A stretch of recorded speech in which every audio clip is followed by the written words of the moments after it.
和侯府联姻，那小姑娘身穿大红嫁衣，先我一步踏入侯府。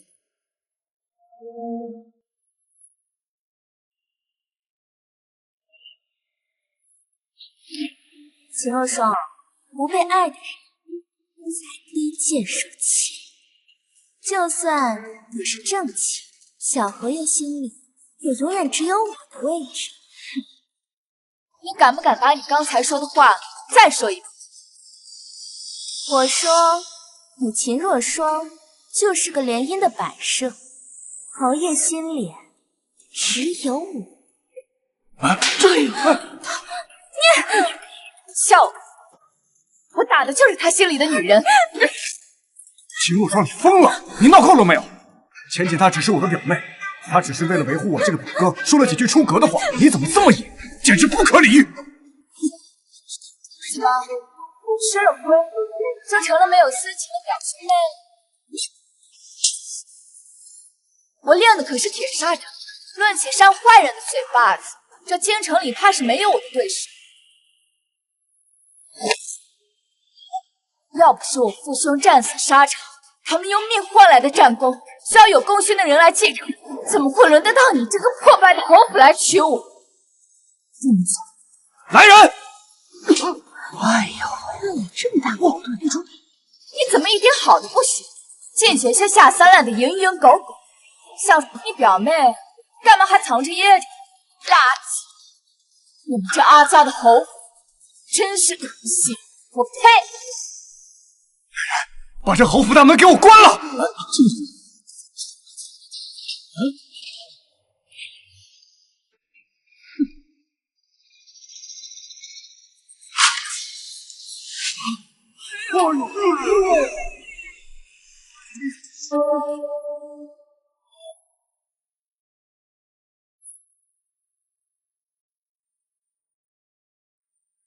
李良，你给我听好了，我父兄功勋在手，我选择任何一个权贵人家，他们都会把我捧在手心，当珍宝一般对待。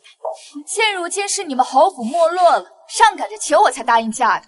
你可别忘了，老侯爷在金殿苦苦哀求的样子，哪来的理在这挑三拣四？给我死一边去！对了，你们好好商量商量，给我一个结果，不然明日我便去金殿告御状，抄你们侯府满门。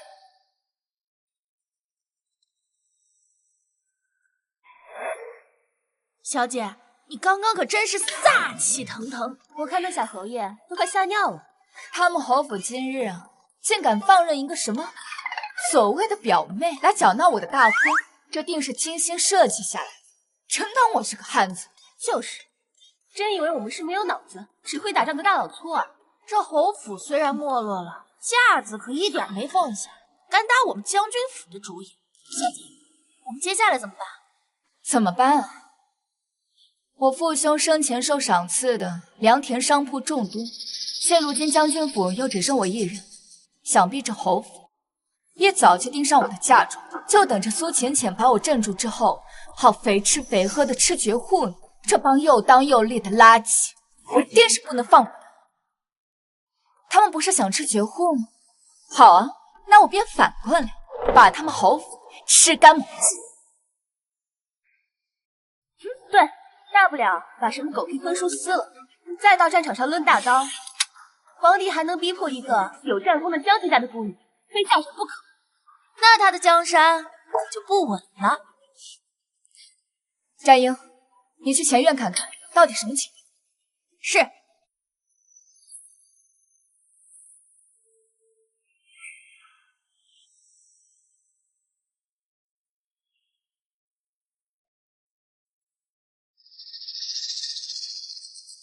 小姐，老侯爷出来了，正在安抚宾客。现在处理后宅事务的是侯府老太太。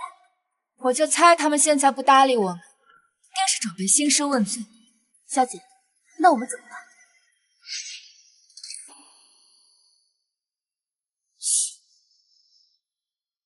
肯定是侯府派人偷听。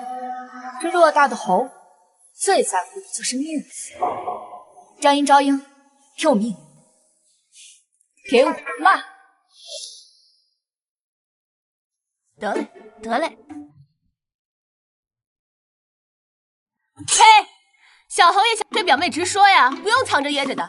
当了婊子还想立牌坊的垃圾，是不是那儿不行？不行就直说呀，咱们找郎中给你开药啊。咱们姐妹几个都是从死人堆里爬出来的，杀过的人头比你们侯府吃的米还多。想打我们小姐的主意，我呸！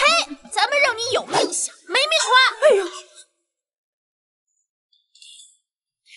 这就听不得了。舔这个大脸表妹的功夫呢，怎么不使出来啊？这侯府啊，就是贱。小姐，接下来我们怎么做？就等上他一个。若是他真的打算冷处理的话，那咱们也不用给他留余地。好，我们都听小姐的。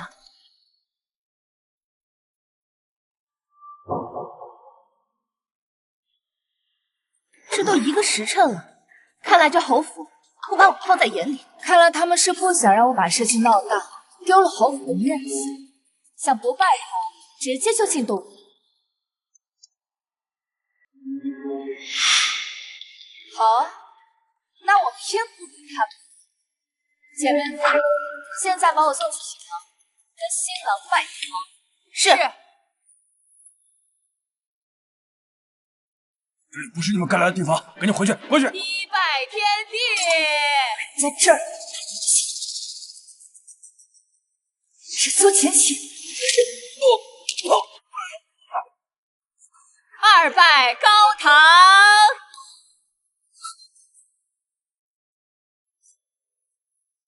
我看谁敢！我看谁敢！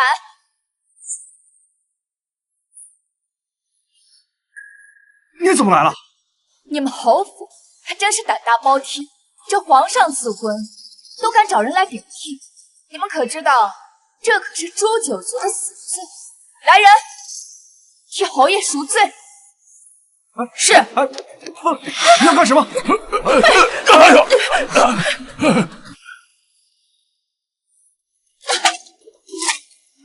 住手！快住手！别砸了！别砸了！别砸了！小双啊，老身与你们钱家也算是世交，你就看在我的面子上可好啊？你们若是真心待我的话，迎娶进门举案齐眉相敬如宾，我何尝不会做一个合格的新妇？到时候自会给你们侯府留足了面子。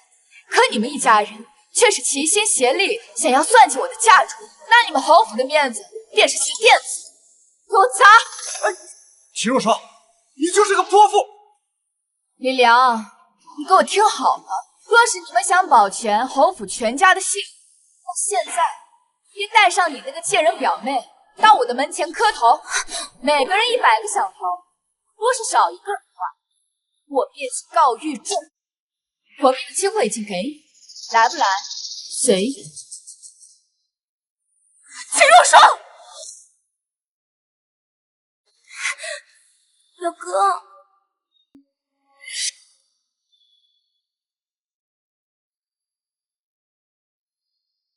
秦若霜，你真要把事情做得这么绝吗？我做的绝，你这个温柔可人的表妹出现在我婚轿前的时候，便是你们自己将事情做绝。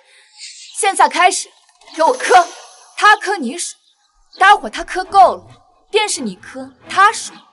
把父兄的铁券单数拿出来，这对贱人若是磕不够100个响头，那咱们便上金殿。是。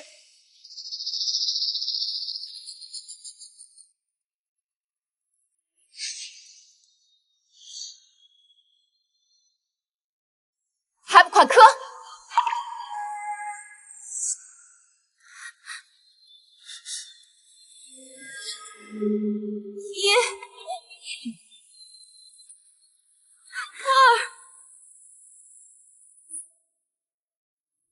！96、97、98、99、100。宽，这1两银子是赏给你。真的。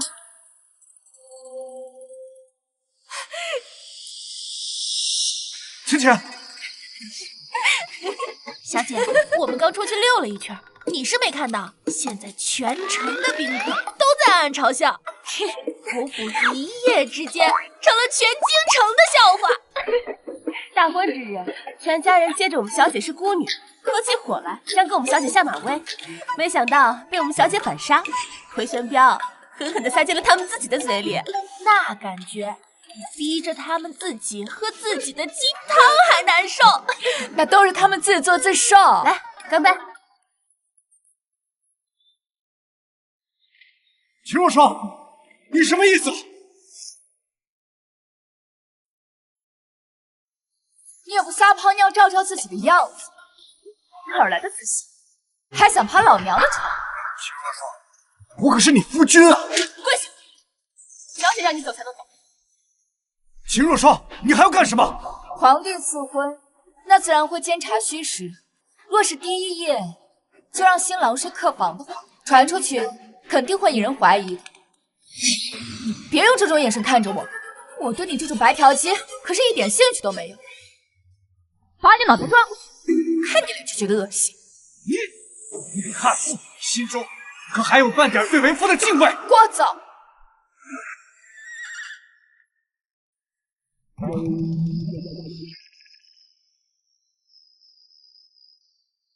小姐，他已经跪了一盏茶的时间了，让他滚吧。让他滚。是，滚！秦若霜，这个悍妇，你等着！明天我就让人散布全城，你八股无德！好，是。昭英，请记住记录好，小侯爷李良新婚夜龙凤呈祥，时间嘛，一盏茶。是，传播谣言可从来不只是男人的专属手段。怎么，小侯爷是想再过一盏茶吗？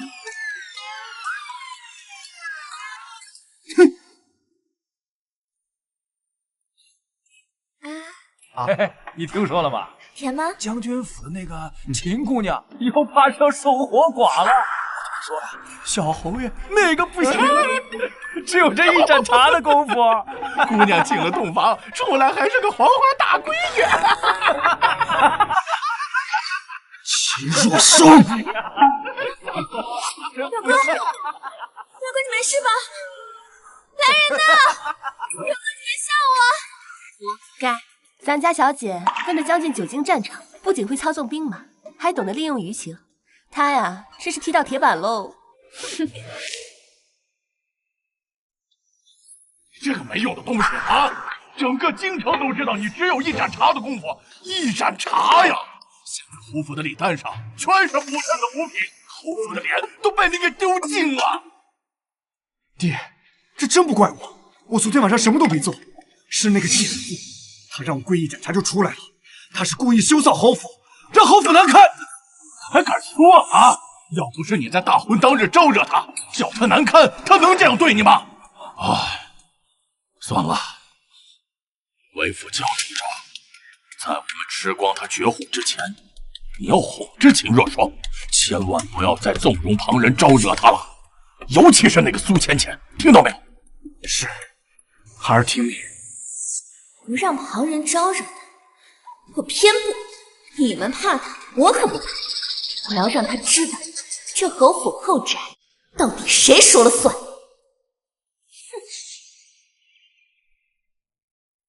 啊，秦小姐独得了将军府的万贯家财，怎么还这么穷酸啊？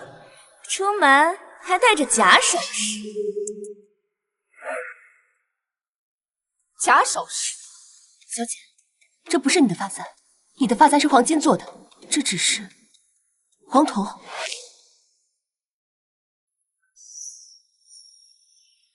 小姐，这只步摇也被调换过。无妨。哎呀，行了行了，人家秦小姐这将门虎女，肯定跟咱们不一样呀。咱们是穿金戴银，金贵无比，人家秦小姐呢，真是不挑啊，什么破铜烂铁的都能带出门。就直接说他只是会舞刀弄棒的土包子不就得了？我可没这么说啊。妹妹们先聚着，我先走一步。我看你还能得意多久？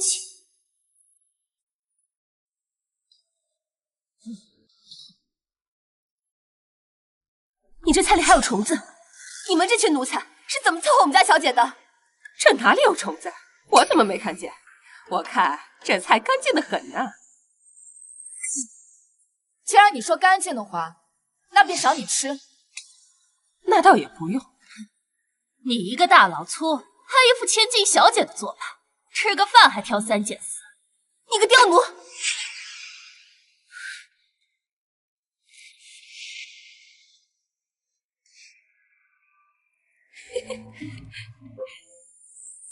小姐，小姐，齐若霜，你很快就会明白，谁才是这后宅的女主人。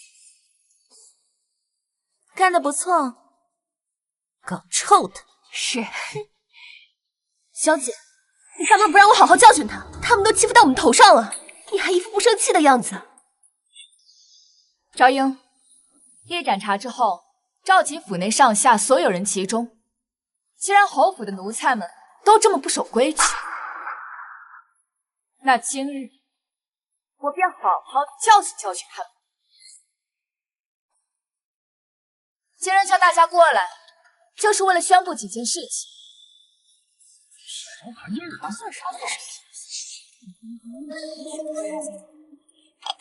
今日节日呢，侯府里倒是热闹的很，有一些不长眼的东西，以为我是什么好捏的软柿子。今天就是为了告诉大家，我既然有本事踏进侯府这个门，那便有本事能镇住侯府。之前那些不长眼的东西，该教训。真是，侯府后宅向来是由我做的，这些下人也不是谁想处置就能处置。你手脚不干净，偷了我的黄金首饰，发卖给人牙子去做苦工吗？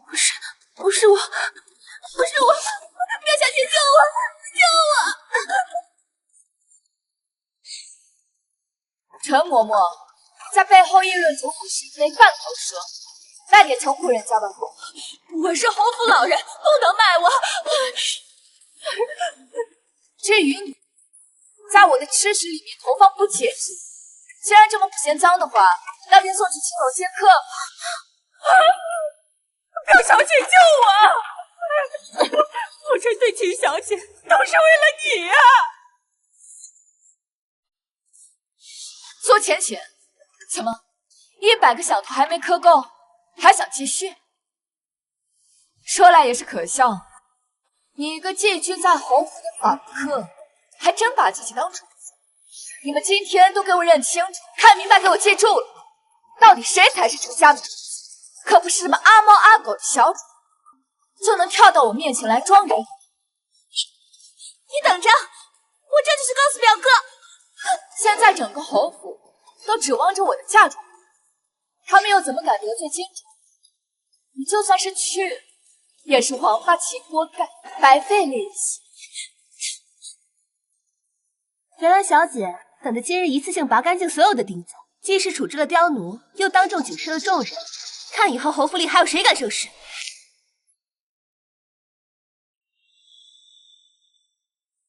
表哥，表哥，你可一定要为我做主。那个贱人竟敢如此对我，你说怎么办吧？倩倩，这事我也没招啊。现在整个侯府上下都指望着秦若霜的嫁妆过活呢，没有人敢得罪她呀。要不这样吧，过几天不是你18岁的生辰吗？我想办法去秦若霜那里弄点钱过来，给你大操大办，绝对让你风风光光的，好不好？真的，还是表哥对我最好了。秦若霜，到时候我定要好好修饰把我失去的脸面夺回来。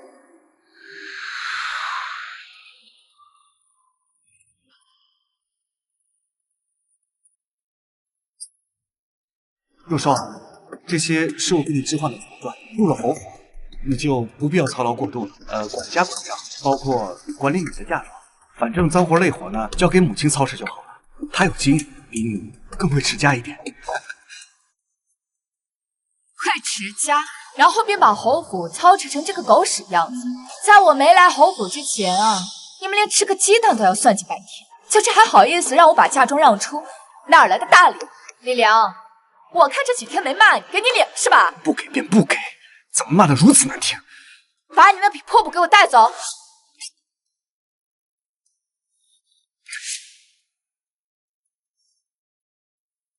小姐，听说过2日便是那苏浅浅生辰，小侯爷还要给她大操大办。看来眼下是没钱了，把主意打到咱们小姐的嫁妆上。战英，你过来。到时候你陪她去。到时咱们也给她送上一件大礼。这表小姐一个18岁的生辰礼都搞得如此隆重，看来这侯府实力尚存呐。就是不知对一个寄养在家中的表妹如此重视，这正室夫人该如何自处呢？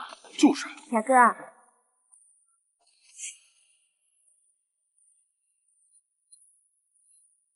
小哥，我今天好不好看？浅浅最美了，你就是今天的主角。来人！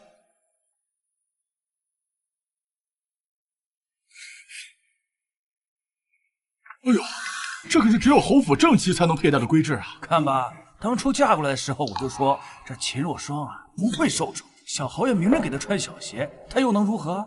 哼，我早就听说这女子不受礼法管制，就是不知道。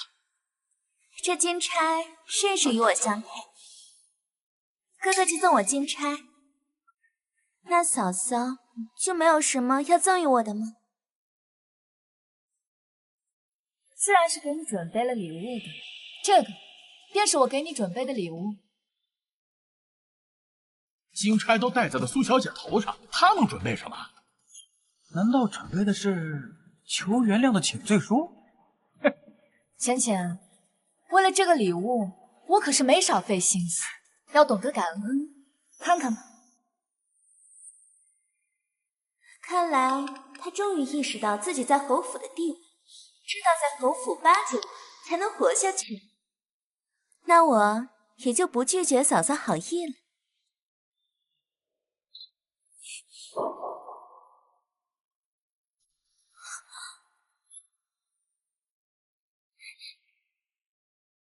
什么？要送我去和亲？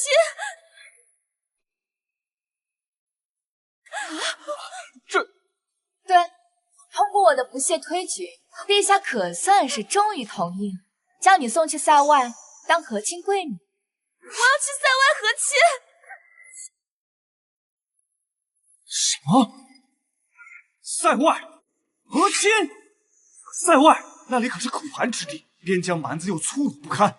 秦若霜，你送表妹去和亲，不就是置她于死地吗？不可能，不可能！我怎么可能会去塞外和亲？这塞外几十年不行，身上的票子洗下来，够炒一盘菜的了。可不止呢，我听说这塞外蛮子一人娶妻，全家受用，丈夫死了就传给他的儿子孙子。苏小姐这般瘦弱的身子，恐怕待不了2年就要香消玉殒了呀！表哥，你救救我呀，表哥！秦若霜，你怎么能如此歹毒，竟送表妹去和亲？表妹明明已经是什么？我看啊，你们明明是已经无媒苟合，暗通款曲吧？我的夫君，这表妹不会是你养在家里的静鸾吧？静鸾？听说女子被强制作为男子的玩物，方可称为静鸾。而且这2人的情趣与一般夫妻不同，多半是强制、鞭笞，甚至是……怪不得，原来小侯爷喜欢这个。不过别人不都说小侯爷那个……原来如此，小侯爷玩的可真花，只是可惜了这苏小姐受了那么多苦。诸位莫要听他胡言，我儿绝不是这样的人。是的，是的，绝对不可能的。秦若霜，你这就是污蔑！我什么时候跟表妹做过那种事情？也是啊，我也觉得夫君不是这样的人。这样的话，未免也太阿杂、下贱、无耻、不要脸、有悖伦常了吧？简直他就不是个人呐！哎呀，简直就是个畜生，连畜生都不如我。夫君，你说是不是啊？表哥，表妹，你也不用担心，到了那边，你可就是100多个王妃之一了，恐怕是不能传给可汗的后代。毕竟你也不是什么金枝玉叶，你不过就是一个被抬上去的和亲贵女，最多嘛，也就是赏赐给那些官兵当做奖励。不行，表哥，我不能去和亲，表哥，我皇命已下，现在恐怕说什么都来不及了。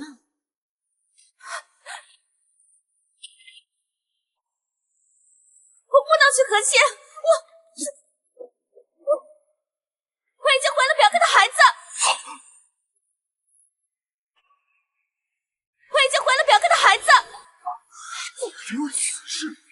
哎呀，必是痉挛了呀！你说什么？老爷，表妹，你说什么？表哥，我已经有了你的骨肉，这个是侯府唯一的血脉，你一定要留下他呀！表哥，你与表妹私通，还搞出了私生子，这若让陛下知道，恐怕你这封爵就老爷，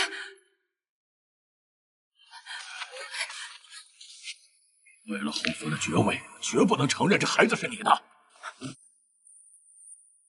表妹尚在闺阁，怎么可能怀孕呢？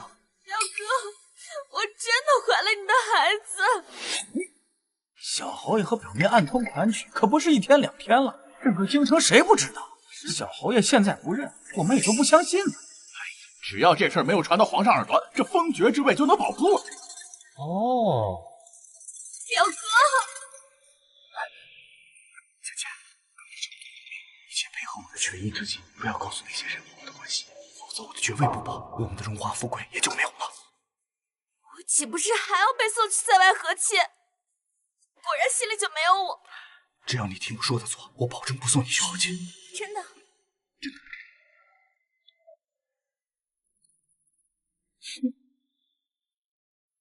诸位，我刚才是慌乱之下口不择言，其实这孩子不是表哥的。不是他表哥的，孩子生父不明，但我表妹既已怀孕，便不能送去和亲了。我只好回禀皇上，收回成命。但至于有心之，谋划便不能得逞。嫂子，看来不能如你的愿了。苏浅浅，我治你的章多着。战英，老太医到了吗？刚到，在外候着，等着给苏小姐请脉呢。秦如霜，你什么时候找的太医？表妹莫不是以为我只是拿旨意吓唬吓唬，实则什么都没准备吧？你这个贱人！表妹，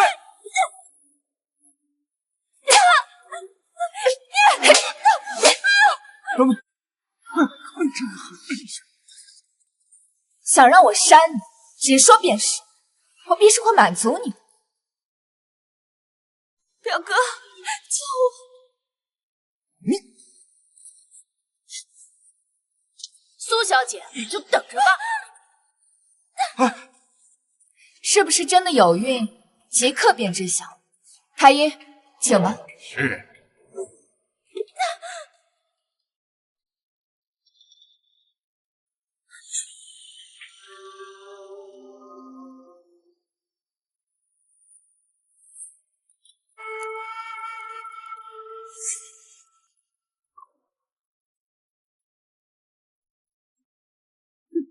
老太医，你确定这个是给人用的，不是给家畜用的？开玩笑了，微臣可是专业的。苏小姐，这是头一次怀胎，胎气自然是不稳。需要用这稳胎针扎入小姐脐下3寸的位置，只有用这粗针才能稳住散掉的胎气。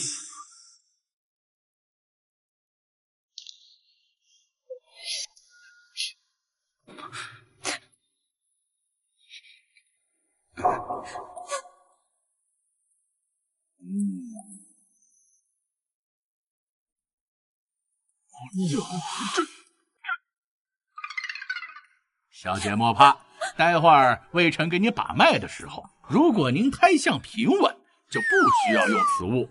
但是，如果您的胎相异常，就要用这小钩勾进你的小腹当中，勾出一些东西拿来看看。我不看了，我不看了。你是否怀有身孕，直接关系到皇命，岂是你说不看就不看的？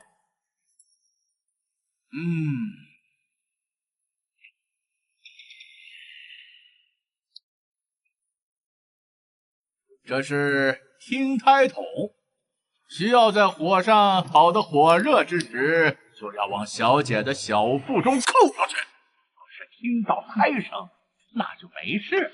但是若是听不到，就要在小姐的小腹当中划个半寸的小口，用铁勺使劲的寻找胎儿所在的位置。找到了便罢了，若是找不到，就多划几小口，直到找到为止。苏小姐，那微臣就开始啦。哎，表妹，老太医，你看我表妹都这样了，要不这脉就别耗了。是啊，这，那怎么行啊？这可是陛下的旨意，而且苏小姐也是陛下钦点。若是不探查清楚的话，你们侯府上下怕是没人能给陛下一个交代吧？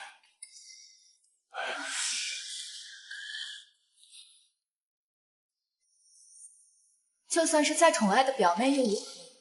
与侯府荣耀相比，还不是轻而易举的被放弃吗？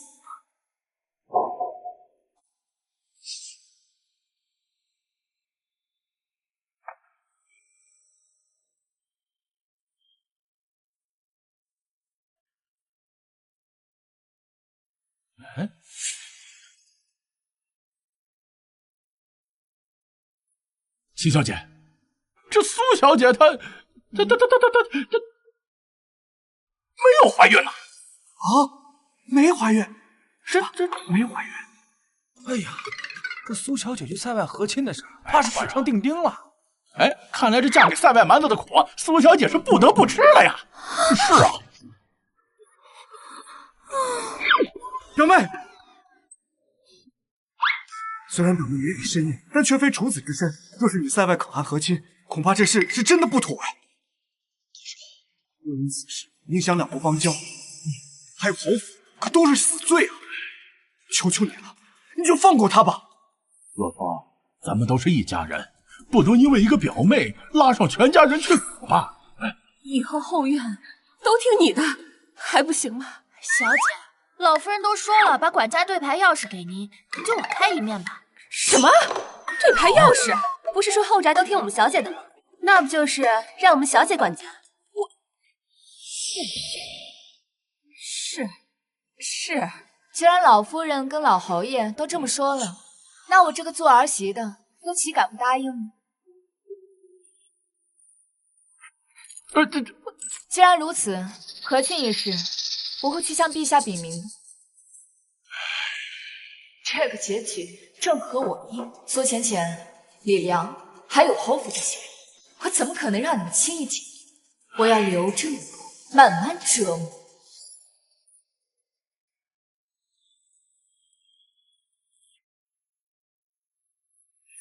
这秦若霜简直大逆不道，根本就没把侯府和我这个夫君放在眼里。看，直接杀了，嫁妆直接抢过来了事。胡扯！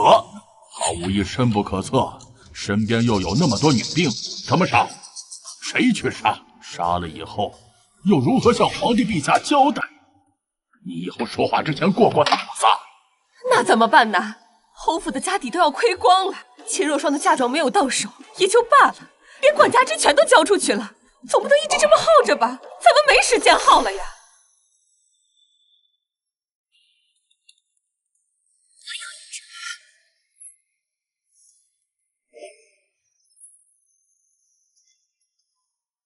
有事便说事，别在这里浪费我的时间。嫂嫂，今日请你来是想跟你道个歉，之前都是我不好，是我年纪小不懂事，还请你原谅芊芊。犯了错，付出代价就好，谈不上什么原谅不原谅的。啊，不好了不好了，夫人，有一个青楼女子跑到侯府门口闹起来了。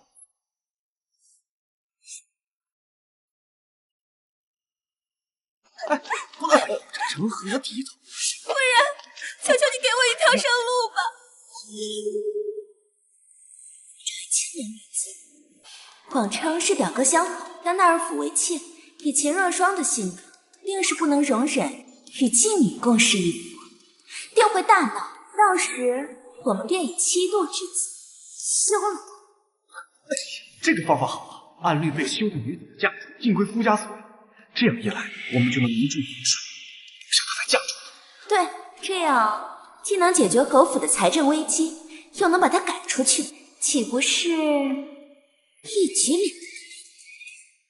秦若霜，你能打能杀又如何？这后宅的争斗还得靠脑子。你说清楚，到底怎么回事？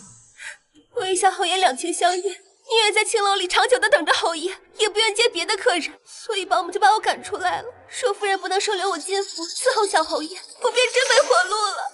你这是在逼迫我们小姐吗？我们小姐是将门千金，岂能与青楼女子共侍一夫？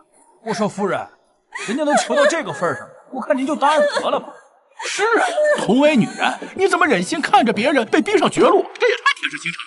实在不是我逼迫夫人，我是真走投无路了。说夫人不能收留我，我便真只有死路一条了。夫人，你若不让我进侯府，我便长跪不起，以死明志。哎，你看看你，这小美人为我沦落至此，若我再不给个名分，那岂不是太不负责任了？今日谁说话都不好使啊！我一定要纳美人入府，日日宠幸，双宿双栖。嫂子，我看这位妹妹实在可怜，若是真的渴死在这儿，岂不是让外人笑话我们侯府薄情寡义，将门千金铁石心肠，表哥也会痛不欲生呢。我跟表哥这份添油加醋，秦若霜必定更加妒火中伤，说不定还会当街打死这个妓女，到时候便正中我们下怀。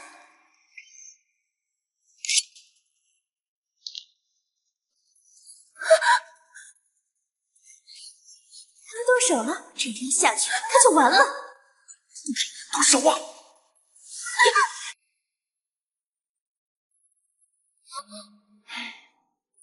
妹妹如此情深意重，做姐姐的又怎么会不成全呢？我出身武将之家，不上红妆，不过这个短刃可是我多年随身携带的，今日便送给你了，当做纪念吧。起来吧。这怎么可能？你就同意了？为夫纳妾，乃是贤妻之责，为什么会不同意呢？可她是青楼女子，我连你都能忍受，更何况一个青楼女子？不行，我不同意。我们正式夫人都同意了，表小姐是以什么立场拒绝呢？怕不是忘了，现在后宅归我们小姐，小侯爷的正式夫人管呢。我只是想拿着妓女设计秦若霜这贱人，可从没想过让这妓女入府分我的宠啊！表哥，你说句话呀！小侯爷方才也说了，今日啊，谁说话都不管用，他定要娶美人入府，日日宠爱，双宿双栖。放心吧，我一定会照办的，并不会让咱们偌大的侯府没了面子，也不会让夫妻日夜煎熬。虽然此事没有搬到京里，但是得了一个娇媚动人的美妾，也不亏呀。今日之事呢，单凭夫人做主。哎呀，夫人，您真是好气量啊！如果是在下的话，恐怕没有那么宽大的胸怀。是啊，我家夫人要是如此，我死了也愿意呢。哎，小心让嫂子听见，这怎么可能啊！老娘现在就让你死！走！嫂子，话可不是那意思呀！等一下呀！姐妹们，回家吧。朱行，我不同意。就算你不介意她是青楼女子，但良贱不可同婚。若是你让表哥纳了贱妾，便是违逆律法，照样可以休了你。哦，你说这个呀？小姐，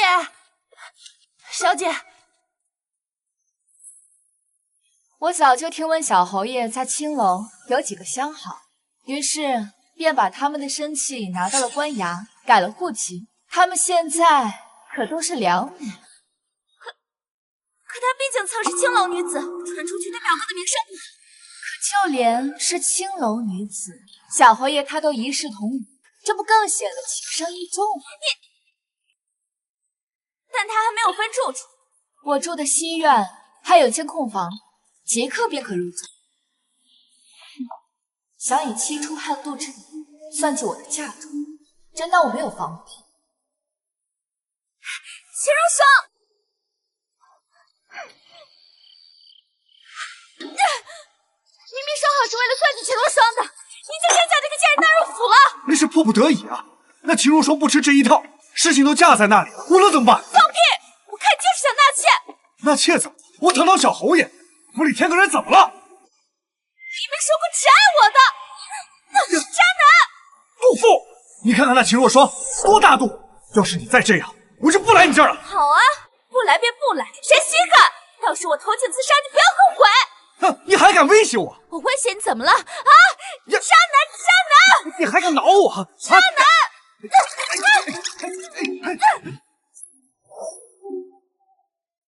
小姐好计策，让这群小人偷鸡不成蚀把米，反而自己闹起来了。真当我们家小姐是莽夫，只会动粗？论计谋，我们也不差。就是，即便不费一兵一卒，照样玩死他。我只是平时能动手的，懒得跟他们吵吵罢了。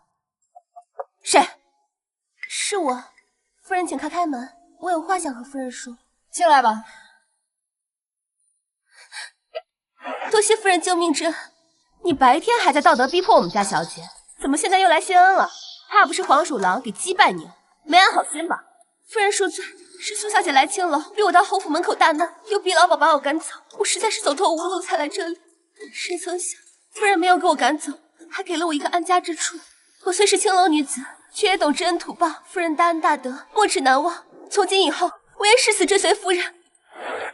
身为女子，诸多不易，又何苦互相为难呢？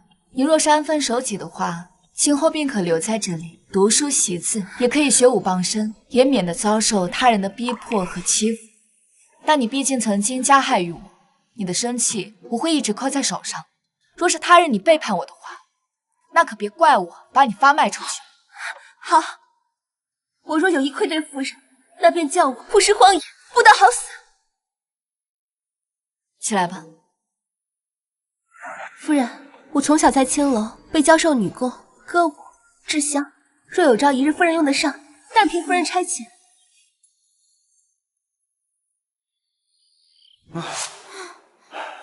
秦若霜，让你叠了这么大一个跟头，春日宴上一定要让你好看。今日长公主举办的这春日宴，是为了给太子殿下选妃，为此还设置了不少比试呢。你看，这尚书府的小姐，这舞姿可是要拔得头筹了。只是这太子殿下从未露过面，也从不见女色，不知道会不会是面目可憎啊？那又怎样？这可是太子殿下，未来的储君，权倾天下，有多少名门贵女赶着想嫁呢？殿下，皇妹为我娶妻之事，举办春日宴多年，多年来我都从未参加过。今日前来，也只是为了看看皇妹，不为其他。是殿下。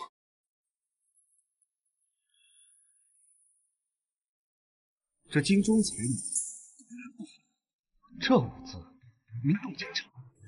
一般般，还没柳红跳的好。你一个舞刀弄剑的懂什么？有本事你上去比啊！武器，我才不去。好，真好。妹妹的舞姿果然不凡，有京中赵飞燕美名。多谢长公主夸赞。众所周知，我皇兄不喜欢寻常女子，琴棋书画他都不在意，平生痴迷武学。第2场比试便比武艺。诸位姐妹，有谁可愿意来？还有比武环节呢？还有比武环节呢？那都是京中未出阁的女子参加比试，你一个已婚妇女就别凑热闹了。我想比就比，你莫要管我。快回来闹！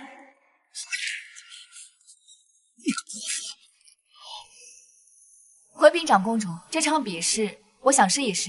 这不是小侯爷刚娶的夫人吗？为了太子选妃设置的比试，他来凑什么热闹？就是，他一个有夫之妇，还敢觊觎太子殿下。春日宴是为皇兄选妃，也是为诸位姐妹举办，让姐妹们开心，何必拘泥于有没有出嫁？难道出嫁的女子便不配一展风姿了吗？谁愿与秦小姐一试？我来。哇，这不是我朝第一女将军慕如兰吗？穆将军久经沙场，如果他说是本朝女子武功第2，没人敢称是第1。听说穆将军久仰太子殿下已久，恐怕这场比试势在必得。放心，我会让着点你的，必不会叫你缺胳膊断腿走出去。这秦若霜还真以为自己武艺了得，待会看穆将军怎么把他打趴下。最好杀了他。请出招。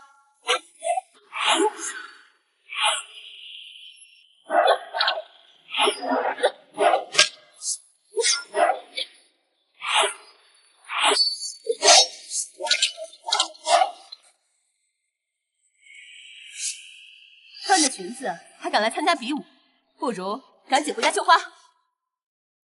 武艺高低不在穿着，将军也是女子，莫不要小瞧这裙子。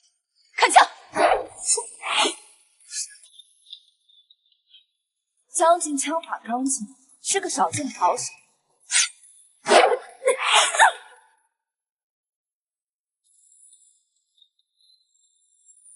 啊，穆将军这是输了吗？我没看错吧？你没看错，而且还输得很快。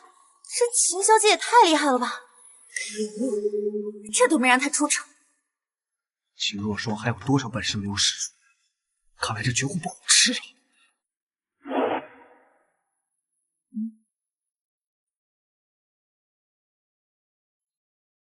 将军枪法了得，却胜在了傲慢和轻敌。哼，那便不是我技不如人，我不服，要求加赛。公主殿下，我要求加一场射箭。若是射箭武艺，秦小姐都在我之上，那我便输得心服口服。秦小姐认为如何？当然可以，难得遇到像穆将军这么强劲的对手，我当然愿意。武痴，不过倒是跟一个人挺像的。这是特制的箭靶，射中靶心，轻而易举。要如何才能赢过对方，全看二位的本事。看来要赢过他，需要出奇招。穆将军，这次若是再输了，可别再嘴硬了。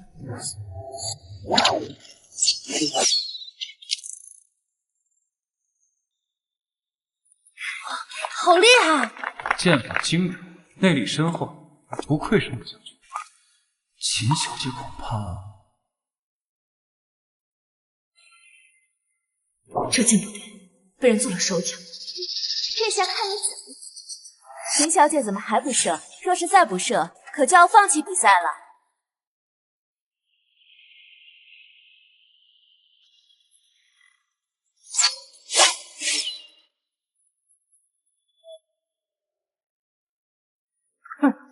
秦若霜，你这剑术未免也太差了吧！还要我说嫂嫂，你快赶紧下来吧，别给表哥丢人了。秦若霜，你终于当众出场了。不应该啊，秦小姐武艺高强，不该一箭都没中啊。毕竟是深闺里的小姐，会些武艺强身健体也就罢了，估计从没有练过射箭吧？那还敢接下比试，真是丢人现眼。谁说我没射中呢？穆将军，还请你到树前一趟，不要让别人觉得我作弊。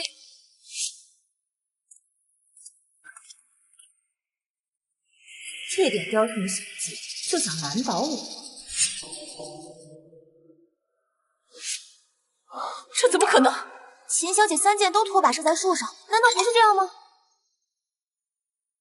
她不是射在了树上，而是射中了落下的花瓣，而且一次射中了9片。此等决断与剑法，如兰自愧不如。又没看到她的好戏。小心！小心！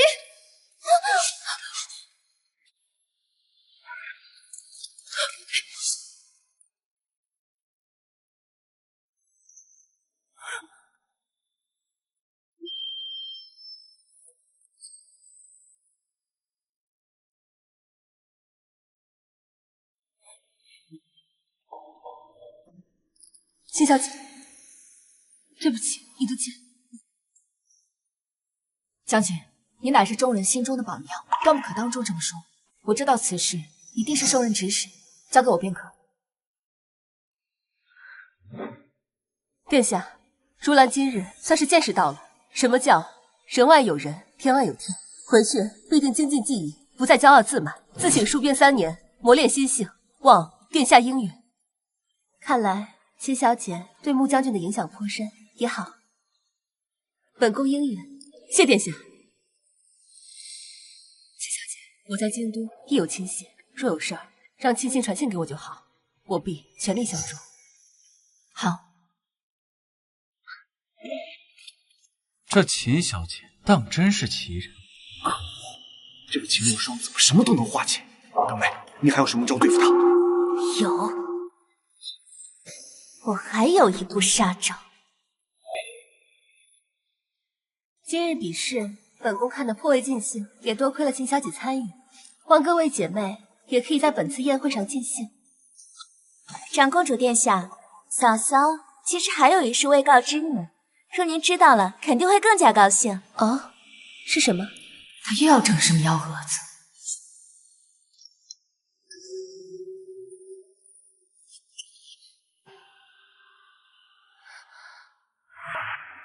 哇，这便是嫂嫂特意为长公主殿下准备的。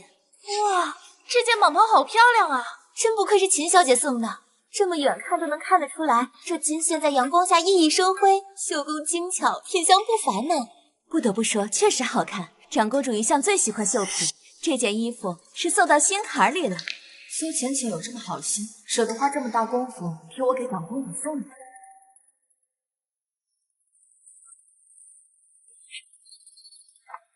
果真是好物，不说有心人。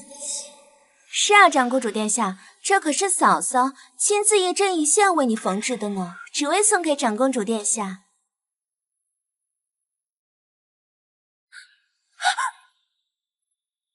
秦若霜，你好大的胆子，竟敢送本宫5爪金蟒！5爪金蟒，这可是谋反之罪！来人，将他拿下！来人，将他拿下！长公主殿下的蟒袍，按例只能是4爪。秦若霜，你这送的是5爪金蟒，是想置长公主于不忠不孝、不仁不义、意图谋反的境地吗？是啊，还好长公主及时发现，若是传到陛下的耳朵里，恐怕长公主的性命都难保。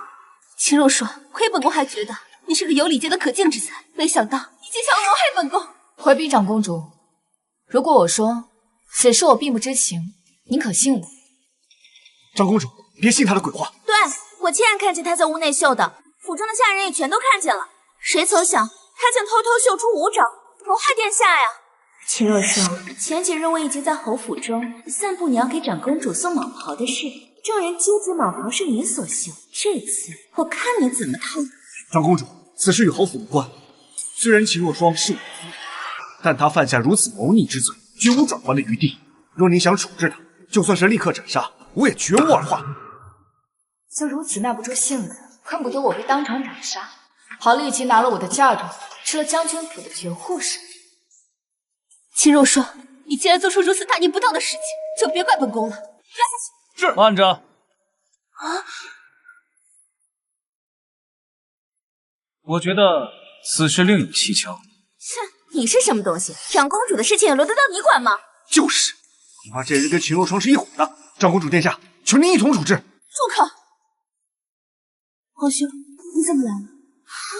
皇兄，他是太子，他是太子，参见太子殿下。小侯爷好大的威风，我倒是不知本宫堂堂太子怎么被你一个侯爷处置。微臣不敢。太子，我与他素不相识，他为何要替我说话？都起来吧。回禀太子殿下，这个秦若霜藐视君威，意图谋反，他就送给长公主五爪蟒袍，请您立即处死他。好大一顶帽子呀！苏小姐一口一个意图谋反，你可知谋反乃是诛九族的大罪，你们侯府一个都逃不掉。不是这样的，此事乃是秦若霜一人所为，我们不知啊。我愿立刻写下休书，这罪妇与侯府再无关系。秦小姐，你有什么想说的？回禀太子殿下，此事确实与我有关。还请太子殿下将这蟒袍交给我，再给我准备一碗清水。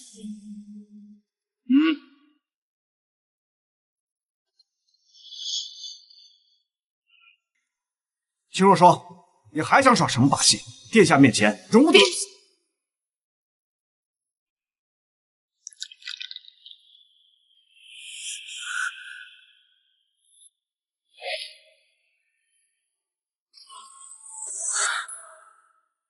奇了，原来这不是龙爪，而是一朵金花。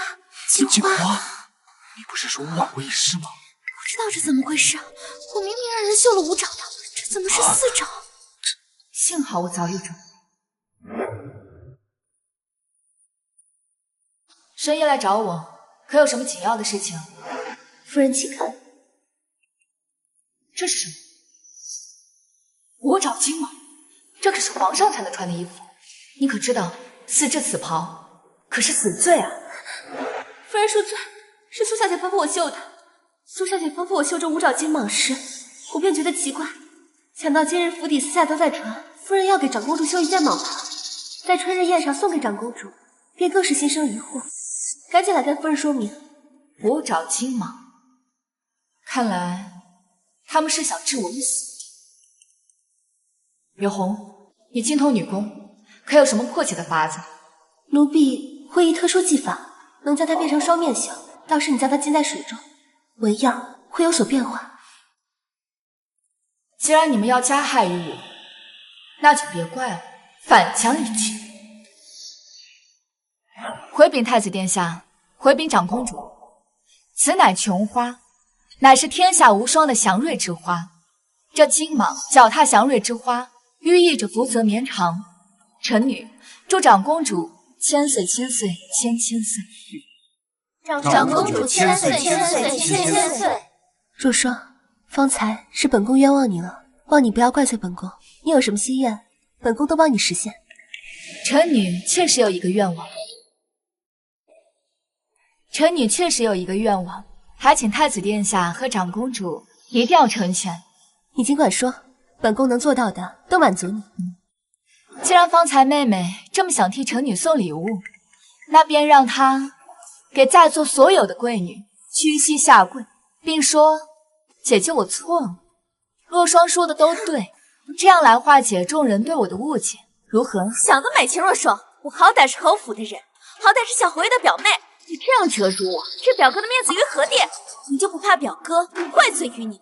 难道小侯爷会为了一个远房表妹怪罪我这个正妻吗？听说侯府内宅常年是表妹当家，今日一看，似乎真是如此。秦小姐乃是功勋中义之后，又是皇上钦点的侯府正妻，你一个侯爷竟然帮着外人来欺压皇上钦点的正妻，这事儿要传到皇上，我看你这小侯爷不会当。怎么可能？你们让他做什么，他照做便是。表哥，他还不照做？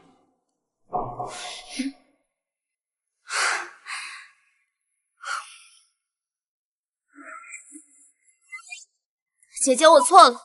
秦若霜说的对，大点声，没吃饭吗？莫不会是这长公主的宴席没有把你招待好吧？姐姐，我错了。秦若霜说的对。姐姐，想姐姐，我错了。秦若霜说的对。可以了吧？可以了，非常有诚意。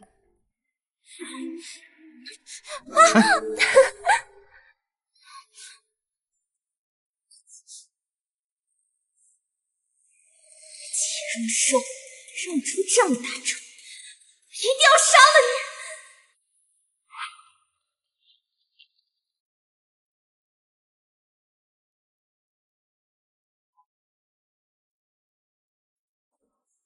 太子殿下方才为臣女仗义直言，臣女甚是感激。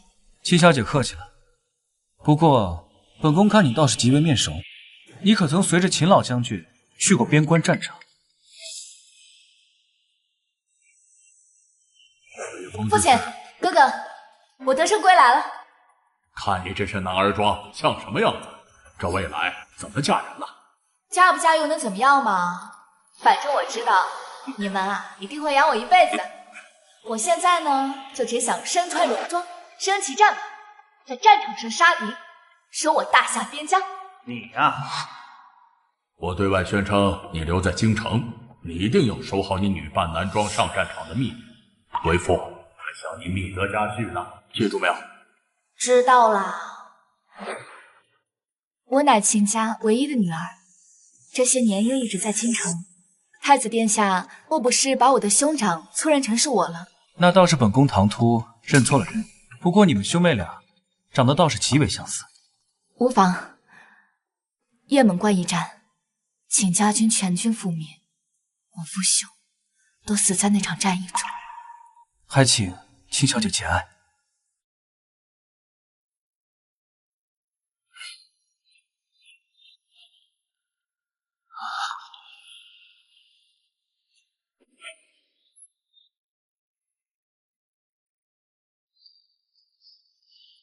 就是他。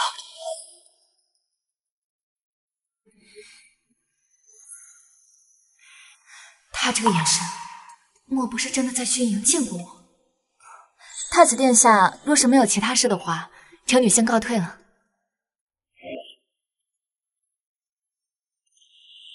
没想到多年后再见，你嫁为人妇，侯府乃龙潭虎穴，他们屡屡算计于你，今生就算没有缘分，本宫也会护你一世平安。开得真漂亮，这个不错啊。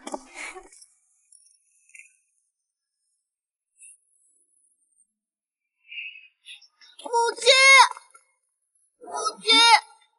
啊！这孩子怎么管得这么严？他不是才刚刚成亲？秦小姐刚嫁入侯府不过1个月，哪来这么大的孩子啊？从没听说过还许配过别家呀？难道是私生子啊？一定是了，私生子都找上门来了，恐怕是京城最大的丑闻了。老将军名声全让他败光了。秦若霜，你一个宫女绝户，就不想这么死？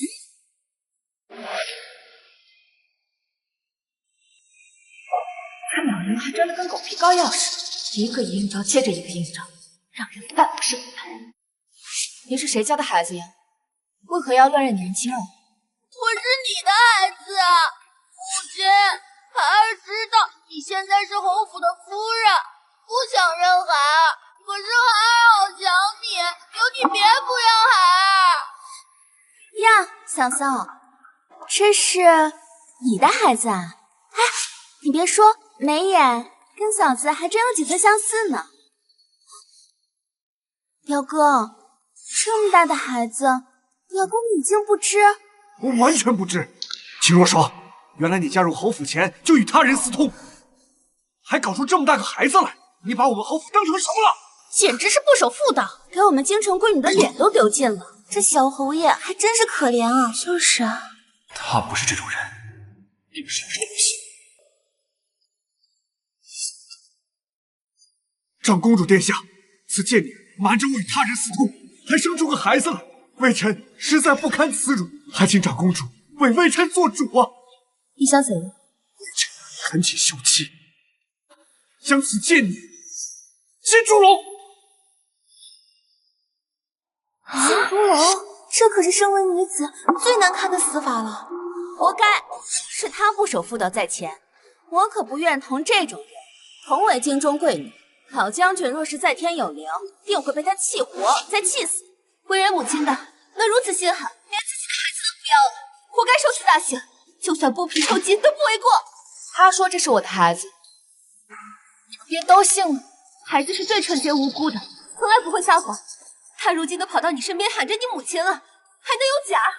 就是。秦若霜，你若现在认罪，我可恳请长公主饶你不死，只需要你留下嫁妆，滚出侯府，然后便无见兵即可。好啊，算盘珠子都拨到我脸上，我就说这侯府的账怎么就算不明白呢？原来是缺算盘珠子。你这个贱妇，死到临头了，还敢辱骂侯府！我有办法证明他不是我的孩子。小孩，先把手放开。我不放，放了娘亲又要跑了，我打死不放。也好啊，待会儿等我证明了我不是你的娘亲，你入我门楣之后，我便可以直接利索的处置你。喂，秦若霜，你威胁个孩子算什么本事？你不是说你能证明吗？好啊，那你拿出证据。就是，你若是没有证据，可就要被进猪笼。对，进猪笼。宝贝，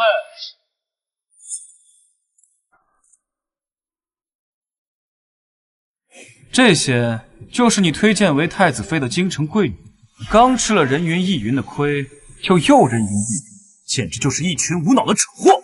在事情没有弄清楚之前，我若再听到有人胡说八道，立刻拖出去杖毙。秦师，你可有什么办法证明？我需要长公主与我派人回侯府取样东西。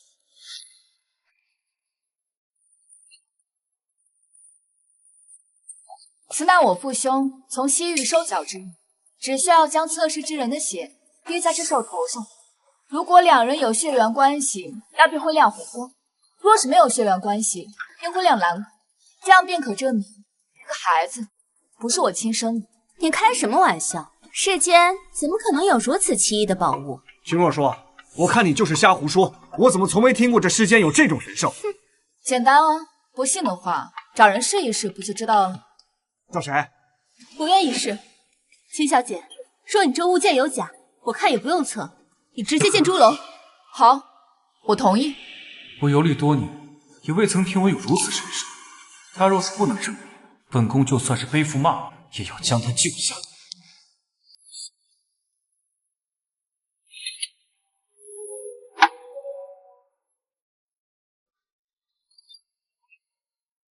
玉儿，谁知道会不会有人暗中操控神兽发出红光，作弊呢？是蓝光！秦若霜，你连作弊都做不明白。京中谁人不知，丞相府家的小姐育有一女啊，就是这个孩子。你这鬼东西，却说这孩子不是亲生的，你还说不是耍大假？我看呀，你就该被扒光衣服进猪笼。对，长公主，请立刻把这贱妇进猪笼。秦若霜，事实如此，这次我也保不了你。我的神兽从来都不会出错。这位小姐，您确定这个孩子跟你真的是母女关系吗？当然，这事是众人皆知的。大家都看到了，事实都摆在这里了。秦若霜还要说别人母女不是亲生的，破坏人家母女关系。哼！长公主，请准许我立刻把这贱妇拉出去，进猪笼处置。对，进猪笼。对，进猪笼。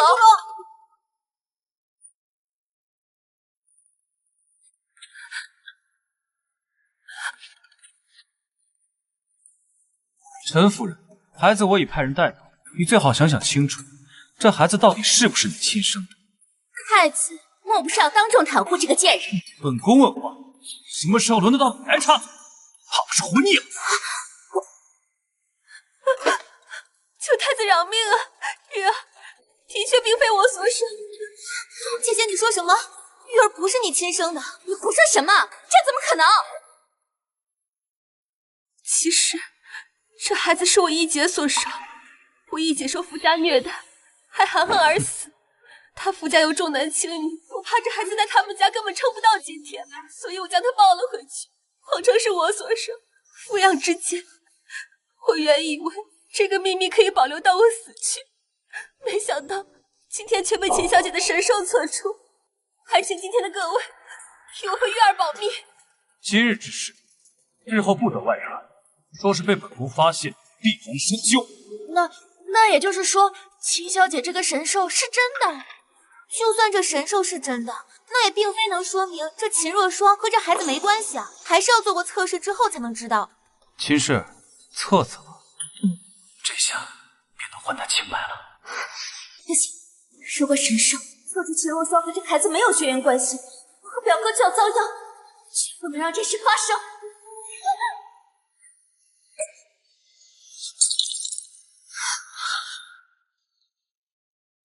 苏浅浅，你居然故意损坏了老将军给小姐的遗物！长公主殿下，臣女是不小心的，是后面有人推了臣女一把，臣女这才不小心跌出来的。神兽受损，这还怎么测试？怎么还秦小姐清白？是你，长公主，刚才我表妹就站在秦若霜跟前，说不定推她之人正是秦若霜，就是为了不想让我们看出她跟这个孩子有关系。我提议还有10000个方法证明，否则还是要进猪笼。专门想让我换个法子，是担心这法子能还我清白是吗？秦若霜，你故意推我出来打碎神兽，只能说明这孩子就是你亲生的。我看你现在就要被禁猪笼，还要扒光衣服，尤其示众。谁说神兽碎便失去作用？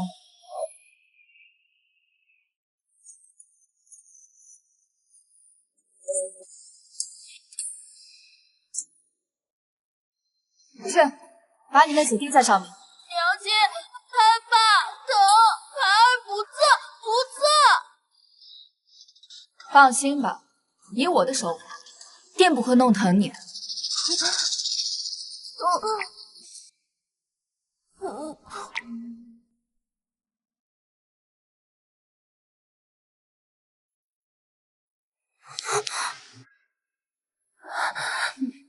我就说吧，这小孩跟我们家小姐没有关系。这什么意思啊？若是发紫光，则证明测试的2个人并非2代人，而是同样年纪的人。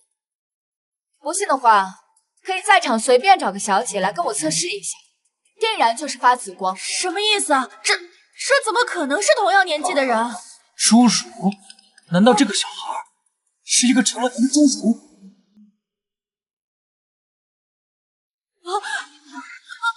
想往哪跑？这事真的不怪我，是他指示我，让我认娘的。我对此事并不知情，你休要污蔑我！这是你给我写的契书，让我谎称是孩子，诬陷秦小姐婚前不忠，事成之后给我良田百亩，上面还有你的旨意呢。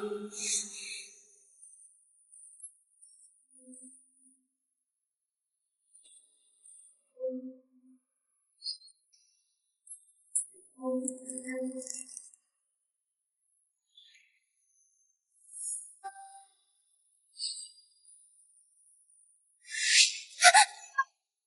要干什么？把东西拿出来。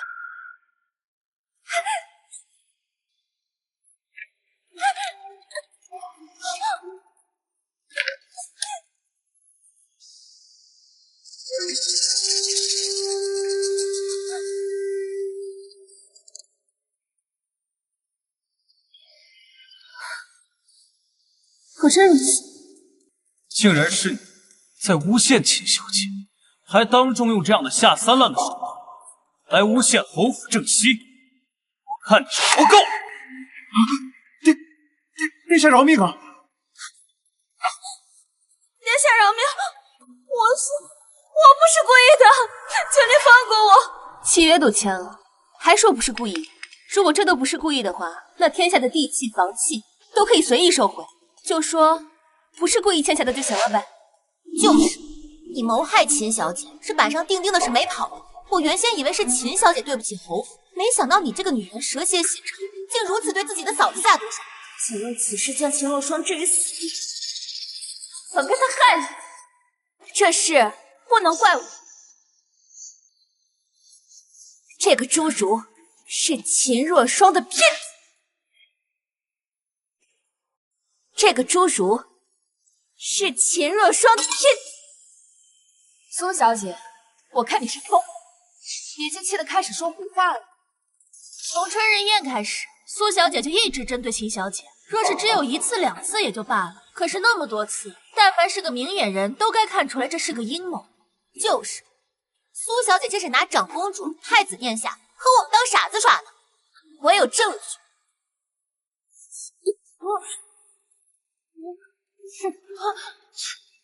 也太注意了。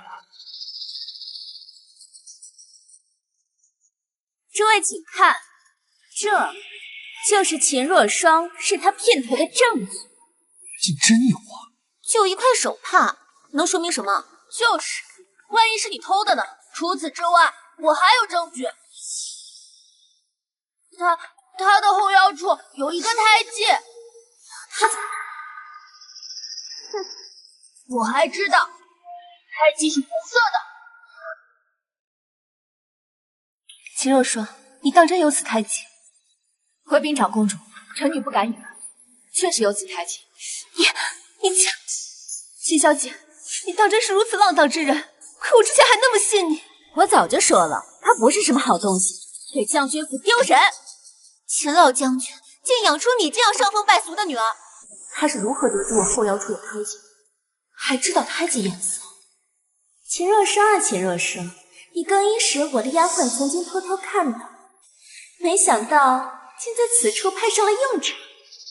秦若霜，事到如今，你还有什么话可说？依我看，进猪笼都治不了你的罪，要把你扒光的衣服扔到大街上游街示众，让那些百姓们瞧瞧，将军府养出了你这么个伤风败俗的女儿。秦若霜，你让我丢的面子，今日我全都要加倍奉还。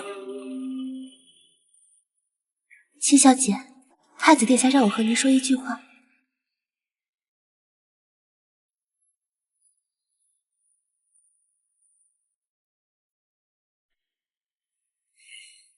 苏浅浅，既然我害了，那我们心头就一起放。秦若霜呀，秦若霜，我劝你最好赶紧俯首认错。就是，我确实有胎记，但你可知道我的胎记大小又有特征？我当然知道，知道什么就快些说出来。模样磨磨蹭蹭，是红色的。还有呢？有铜钱大小，是圆形，没那么深。胡扯！回禀长公主，回禀太子殿下，我身上的胎记是小时候救兄长时被炭火所伤，边缘带3道浅纹，形状像柳叶一般，远远比铜钱要大得多。刚才那名男子只知道我的胎记是红色的，其他的便一概不知。想必呀，正是刚刚有人趁混乱告诉我，而刚刚靠近过他的人，便只有苏浅浅。长公主殿下，我刚刚真的什么都没有做。这条帕子正是我前几日所丢。苏浅浅，你偷窃主母的东西，偷窥主母的隐私，告知外男，你可治罪。我没有。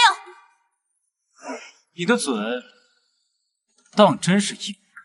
刚才我已经全部看到了，是你将丝帕藏于袖口，又假装从那侏儒胸口掏出，之后在他耳边低语几句。秦若霜妖精长于红色胎记，只不过因为时间有限，只说了一句话，这才露出了破绽。就是我没有。咦，那我方才看到的是什么？难道你想说是在诬陷你？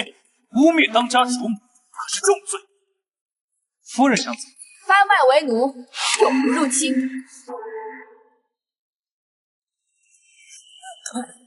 芊芊，什么？我说发卖为奴，永不入侵，听不明白吗？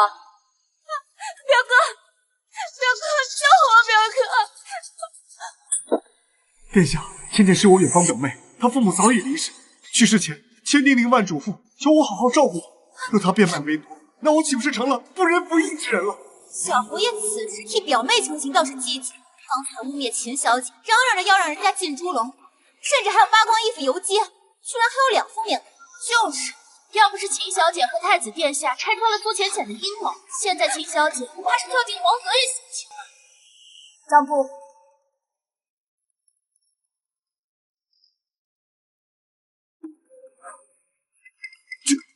这是什么？3月初6，支银200两，给苏浅浅买金钗；4月12日，支银3000两，给苏浅浅购置外宅。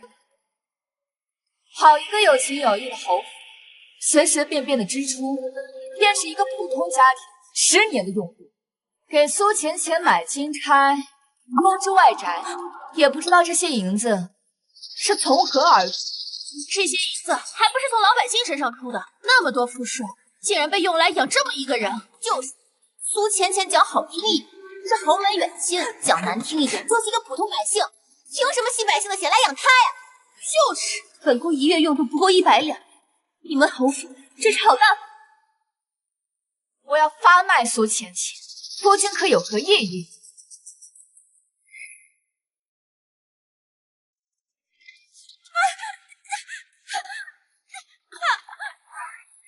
秦若霜，我不会放过你的！不放过我，你可得有这个本事才行。秦若霜，你不能搞死！你不能搞死！坐。秦小姐，方才我们是受那苏浅浅蒙蔽，希望您大人不计小人过，饶过我们这一次吧。对啊，秦小姐可真是有勇有谋，是我京都女子榜样。以后我们定为秦小姐马首是瞻，若是有人说你不好，你们定判他个体无完肤。我也是，我以后定会对秦小姐唯命是从。若霜真是好有魅力，本宫真是喜欢的很。她像王子，被她吸引是件很奇异的事情。长公主谬赞了。秦若霜，你害我表妹，一定不会放过你。母亲，秦若霜把浅浅发卖了。什么？秦若霜居然发卖了浅浅？是啊，母亲，浅浅是你母家族亲，秦若霜这么做，简直是没把您放在眼里啊！他居然敢骑在我的脖子上，这个仇我必须报！报，就知道报仇！秦若霜不过是一个被灭了门的将军府孤女，这想当年她家被灭门，说起来还有我一份功。如今一个秦若霜，你们也摆布不了，还要受她欺负啊！哼！放心吧，这次定会治得服服帖帖，让他再也不敢吱声。还得让他把将军府的嫁妆全都给我留下。说，给我等着！秦若霜，找我何事？你既已嫁入侯府，也该尊称我一声母亲，怎能如此没有礼节？我的母亲乃是郑国将军夫人，一品高密，前朝尚书之女。你是个什么东西，也配让我叫你母亲？你这般没有教养，我今日便要好好教训你规矩。想教我规矩，瞧你也配？我说是不配。那太后娘娘的懿旨呢？这可是太后娘娘亲下的懿旨，你还敢不从吗？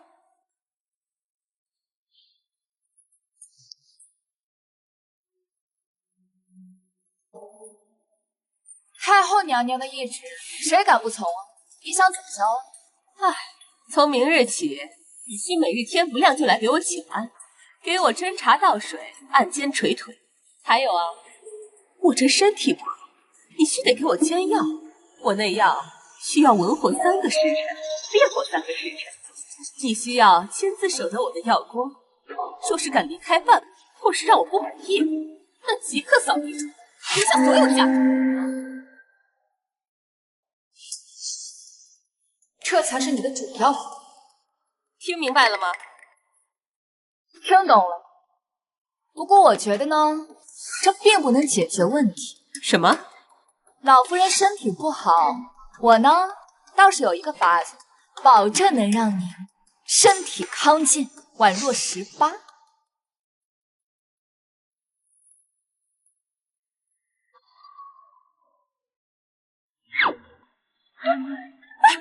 怎么回事？老夫人，早起练武才是强身健体之道。走。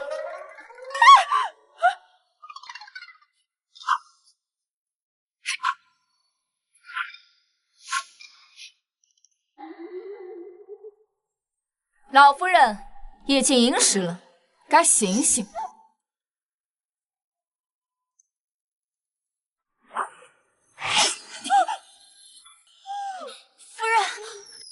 夫人，哎呦，哎，这个钱若霜，也不知道是我教训他，还是他折腾我呀。老夫人，该起床练武了。每天既不叫好人起床练武，我这把老骨头都散架了，我才不去。老夫人，我这可是按照您的吩咐，带您强身健体呀。您若是不去的话，那我走了。等着！老狐狸又想出什么阴招？不过无论什么阴招，最后也只能自讨苦吃。老夫人，您还有什么吩咐？你把我折腾成这副样子，你得去给我买最上等的药材和补品，要100年血莲、1000年人参、10000年血参，这些钱就从你嫁妆里扣。到时候把药材一卖，他的嫁妆还不是落到侯府手中？想变着法儿的克扣我的嫁妆。好，这些都需最上等的药材，若是有一点残次品，我就去太后娘娘那儿告你一状，叫你即刻扫地出门，嫁妆也不想带走。老夫人您放心，我一定给您准备最好的。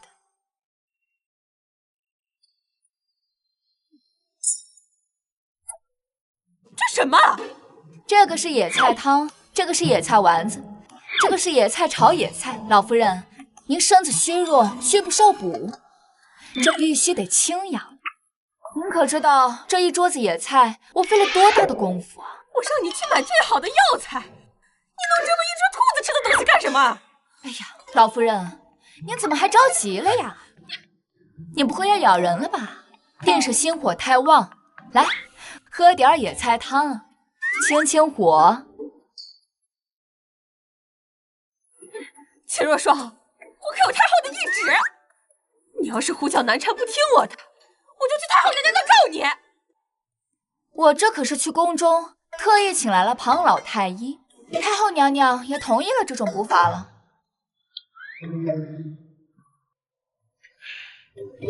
老夫人，微臣确实有太后好意，让您务必把身体照顾好。啊？这人哪吃得进去啊？人哪吃得进去啊？那简单，太后娘娘说了，您呐就应该每天吃野菜，每天得吃3碗。啊？您若是觉得吃不下的话，自会有人帮你。老夫人得罪了。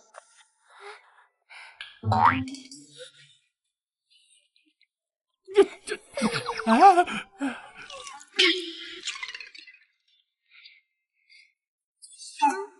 等一下，我自己吃。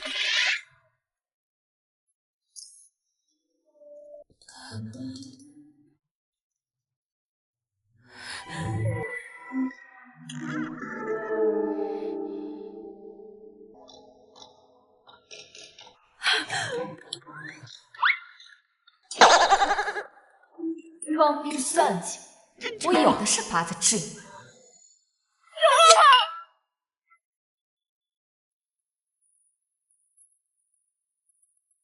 老夫人说了，不要的事情她暂时不跟你计较。但是太后的懿旨还没完，老夫人让你去祠堂替她抄经，18部祈福真经，抄完部四修教。这怎么抄得完？你这不明摆着欺负人吗？就欺负您的惨了。我们老夫人可是有太后懿旨，不愿意也可以。把轿子拿出来呀！你回去禀报老夫人，我现在就去。深夜叫我去抄经文，肯定是计划着别的什么阴谋诡计。刘红，你懂得最多了，你随我一起去。秦霜，这次死定！刘红，别抄了，赶紧尝尝，可甜了。夫人，我们今天不是抄经吗？而且这是祠堂啊，你怎么吃上贡品了？这又不是我家的祠堂。再说，侯府的这些祖宗能教出这样的人，肯定上辈子也没少干那下杂事。吃吧。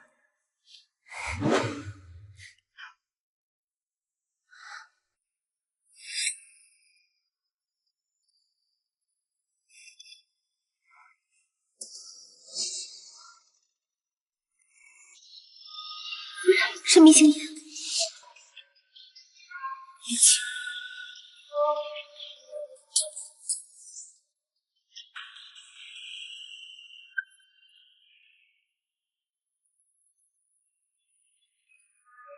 跟我斗，我吃的盐比你吃的饭。秦若霜，过了今晚，人人都会知道你是个不要脸的荡妇。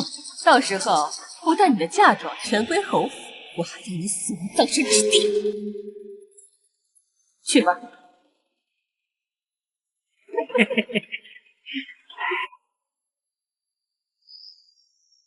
怎么会有这种事情发生？莲儿才几日不在府中，他就按捺不住寂寞了，勾引男人。这要是真的，人侯定将他进猪笼。这是怎么回事？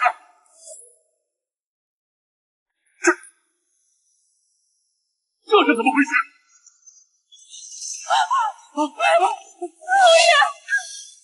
老夫人，您在这儿做什么呀？本来以为是要抓秦小姐的剑，没想到竟然是老夫人。没想到老夫人一把年纪还玩得这么大，难不成这侯爷老了？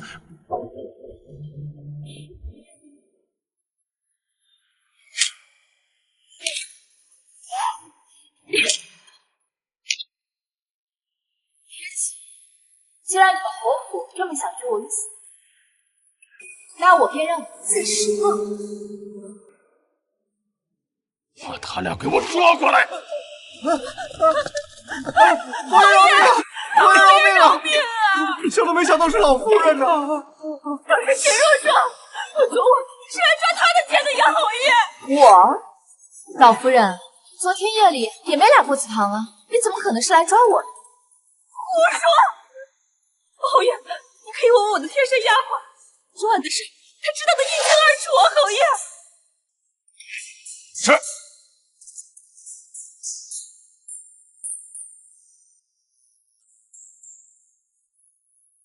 昨晚是你叫秦若霜来的祠堂。老侯爷，你快跟侯爷说呀！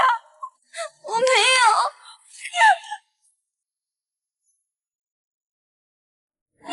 你是我的贴身丫鬟，你怎么能撒谎呢？我没有撒谎，我没有。侯爷，侯府众人皆对下人苛待，可自从我管家之后，下人们的待遇提高，遇到事情我还会添补引起。现在侯府众人早就为我所用。连贴身丫鬟都这么说了，想必不会有假。肯定的，老夫人怎么会想陷害自己的儿媳呢？看来给老侯爷戴绿帽子这事儿是板上钉钉了。够了！你这个伤风败俗的贱妇，把我的老脸都给我丢尽了！侯爷，你听我说呀，侯爷！闭嘴！你这个贱妇，给我拖出城外庄园去看押起来，没我的命令，不许外出。那个庄子又破又冷，我年事已高，身体又不好，你把我送过去，不就叫我死吗？谁让你给我戴绿帽子的？带走！李岩，有缘夫妻结婚，你不能这么对我。秦若霜，我头发也不会放过你的。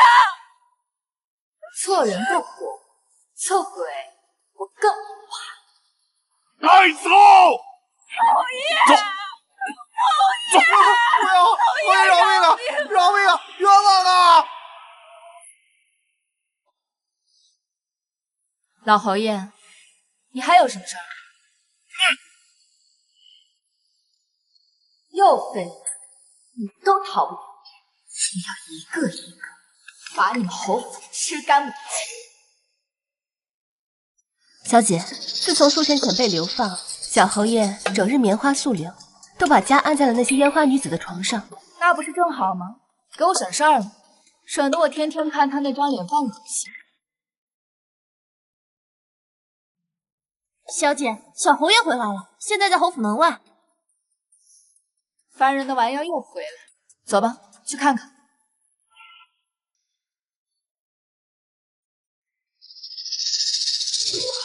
什么味儿呀？这是，真是不检点的。什么味儿？发生什么事了？您就是夫人吧？小侯爷呀，给您送回来了。小侯爷，这是小侯爷！侯爷！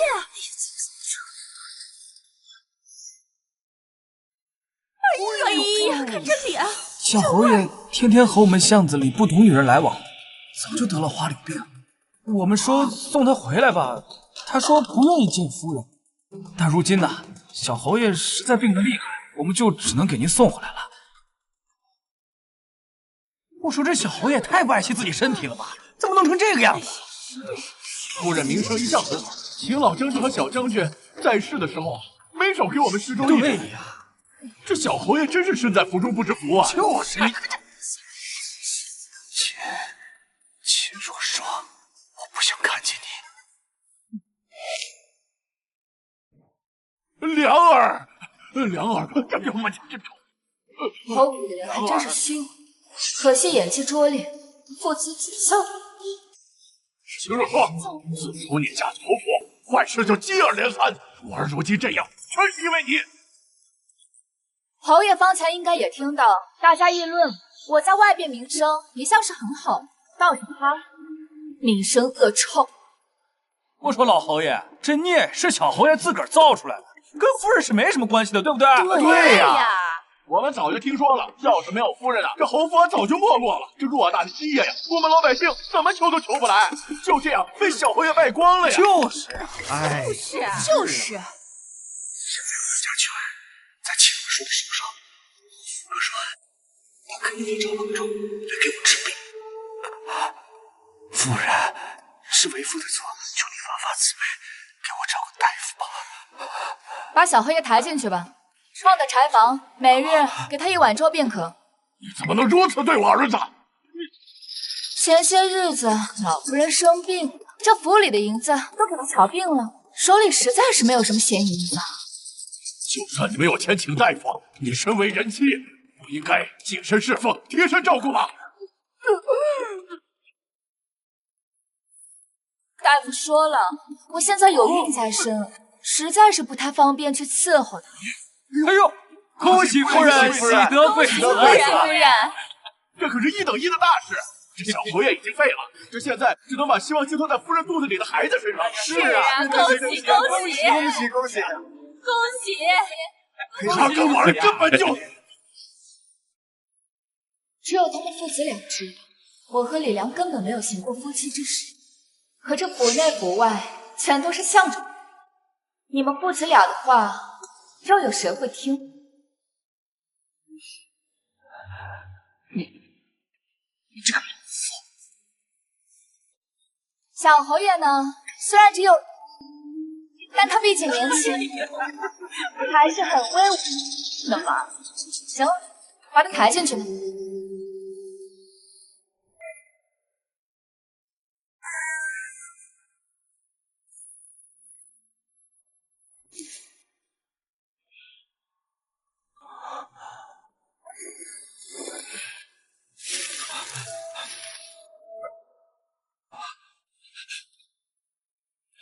想当初，秦家战败是我一手促成，没想到如今我们家却被将军府的一个孤女搞成这副样子，我的心实在是不甘呐。那个女人竟然真的将我关在柴房里，每日只给我1碗粥，她是诚心想饿死孩儿，而且这一次多么可怜！为父有办法了，本侯出手，这次必将他碎尸万段。小姐，小姐，佳音，出什么事了？你平日里可不会如此鲁莽。小姐，我刚刚听老侯爷说，秦家战败与他有关，看来老将军和少将军的死与他脱不了干系。我这几日在查看侯府的账簿，就发现了有许多猫腻，还有一笔巨额的支出，想必这定和前线有关系。难道他们勾结外邦？你去联系太子殿下，因为我要见他。是。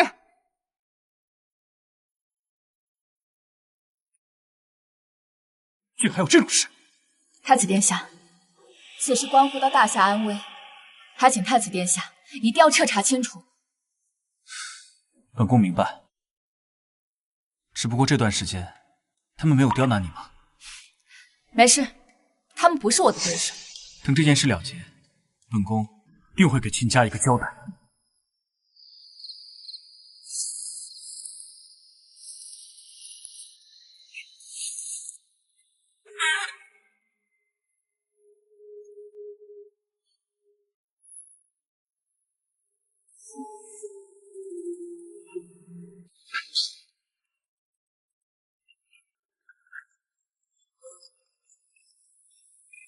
秦若霜，看到太后娘娘还不赶紧下跪！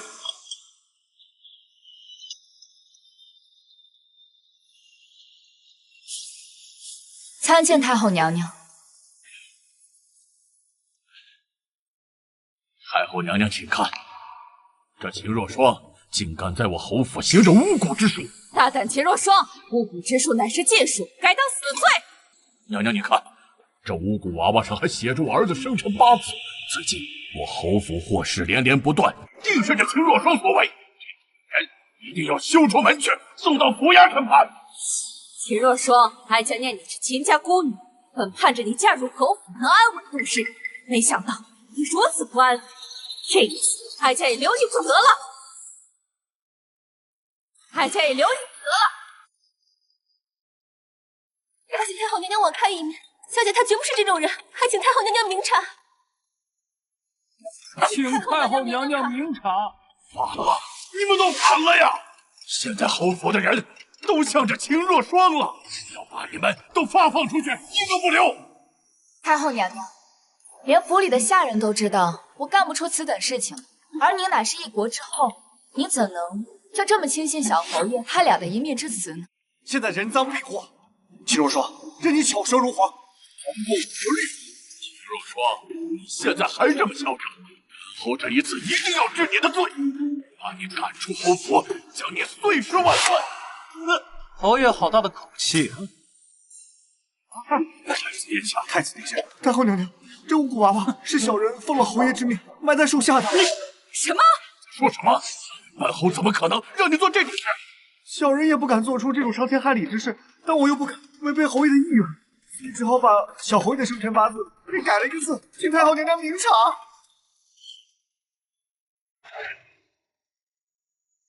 当真写错字？夫人，在我母亲生病的时候，给了我一大堆银子，要不是夫人，我的母亲恐怕早就没命了。夫人菩萨心肠，不应该被奸人所害呀。李婶，本宫还谢谢你，想必你夫人进宫跟我说的那些话，秦若霜如何苛待她，也是假的吧？太后娘娘恕罪。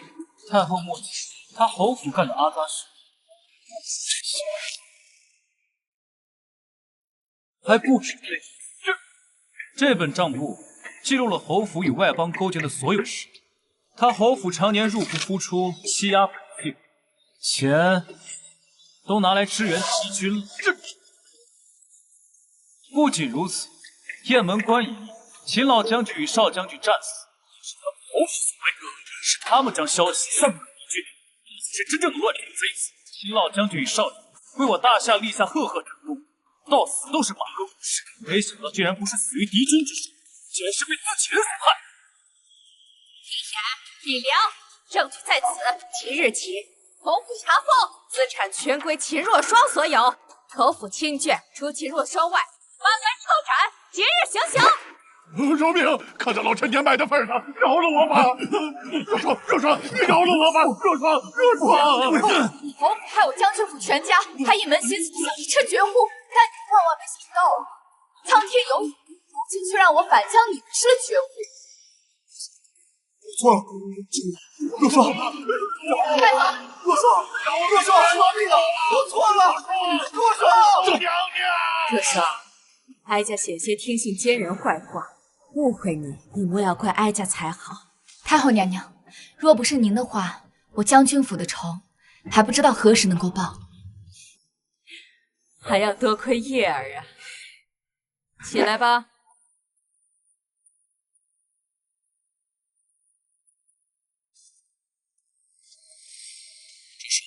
其实，从多年前你女扮男装，第一次随父兄上战场时，我便倾心于你。直到你嫁入了侯府，我当时便想着暗中护你一世平安。到了后来，我才知道你与那小侯爷只是空有夫妻之名。现在侯府已倒，你可愿随我回去？允许你太子妃之位，以后你便是一国之母。本宫保证以后不会再娶，绝不会让你再受人欺负。谢过殿下，不过若霜已经想明白了，这后宫庭院并不是我真正想去的地方。我一心只想前往边关，去完成父兄尚未完成的事业。好，那明日我便请奏父王，封你为镇国将军。即日出发，镇守边关。谢过殿下。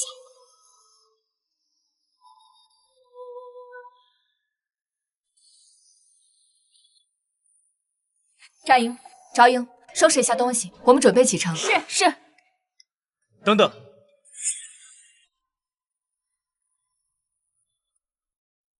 秦将军，我已向父皇禀明，自愿戍守边关3年。将军可愿带我一同前往？我萧明业愿为秦将军鞍前马后。将军既然要守着百姓，一世太平，我便随将军一起守护万世。